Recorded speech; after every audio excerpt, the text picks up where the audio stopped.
Dr. V.S. Ramachandran. The book is about the brain and what kind of illusions that the brain shows to us, and some weird case studies that the author came about.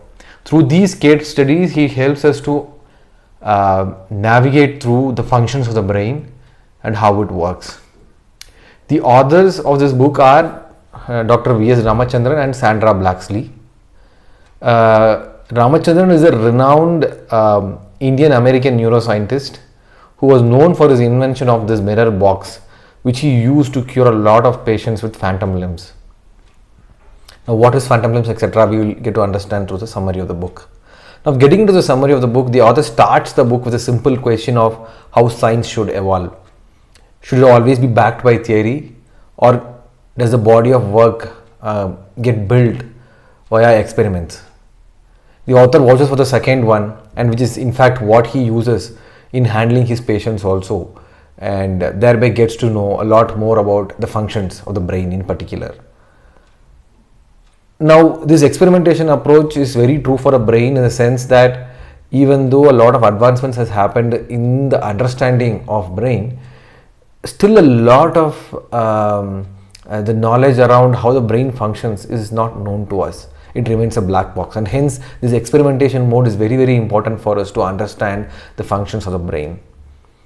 And the whole book revolves around a simple phenomenon called as phantom. There's a phantom limb, and there is a phantom one side of the body, etc., and all of that. So what is phantom? Phantom is basically an illusionary person residing inside us who's trying to signal how to operate or how to see the world, etc., because of some kind of malfunctioning in the brain that has happened to that person.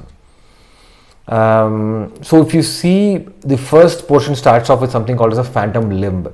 There are these cases of amputees who, in spite of having lost an arm or a leg, are able to have a feeling of possessing the arm or the leg even then, and they say they feel a lot of pain in these arms, and they see a lot of doctors, and nobody is able to understand why that would happen. Ideally, in this state, once you lose that portion of the body, your body should understand that it is no longer there, and there shouldn't be any pain ideally.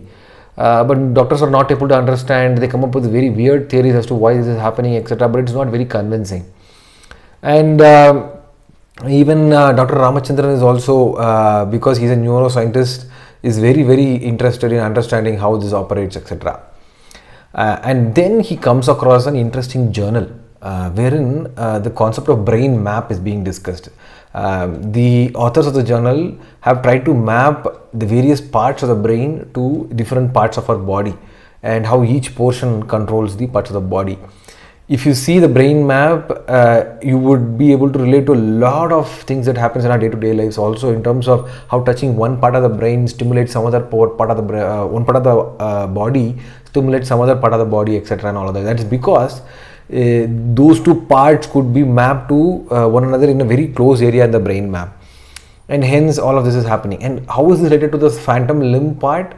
Is primarily because once you lose that arm, the brain is trying to rebuild the brain map, and it is associating this arm to some other portion of the body in the brain map. And hence, when somebody touches or does something on the other part of the body, the brain assumes that the lost arm is being touched or something like that, and hence the brain starts to come back again and again. Now, having understood this behavior, how do we negate this was the next problem statement that the author had, and he came up with this innovative idea of a mirror box wherein there are two holes where you could put your arms inside, and there is a mirror on one side, and hence the patient who has lost one of the arms would put the other arm which is available inside the box, and when you see it, and he puts the other arm also, and when he sees it, it looks like and both arms are made to move simultaneously, and the brain starts to interpret that the arm is available there, and hence the remapping happens possibly, and hence the pain goes away. And this invention is a very, very important piece in understanding the behavioral neurology in humans.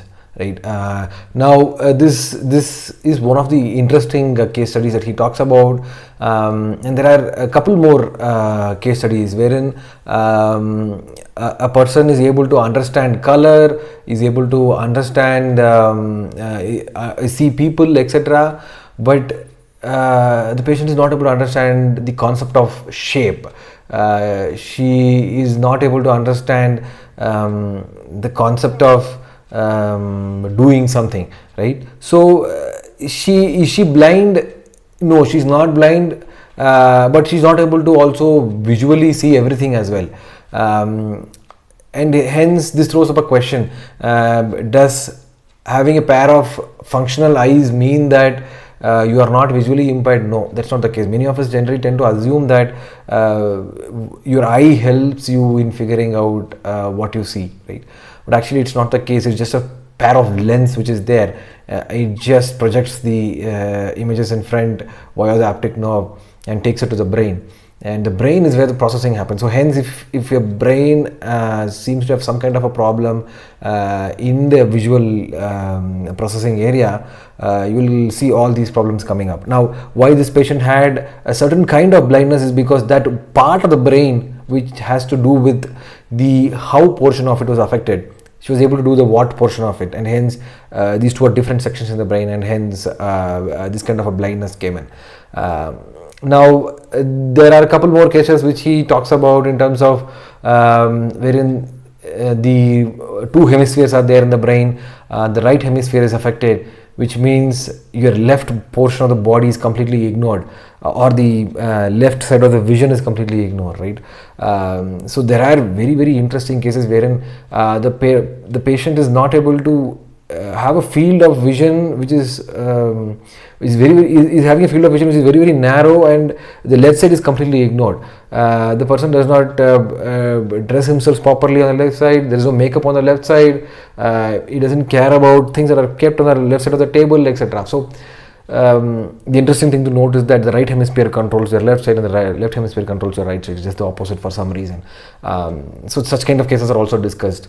And one last case study where he talks about the patient sees his father and mother, but for some reason he believes that they are not his real father and mother. They are actually imposters who are posing as his father and mother for some reason.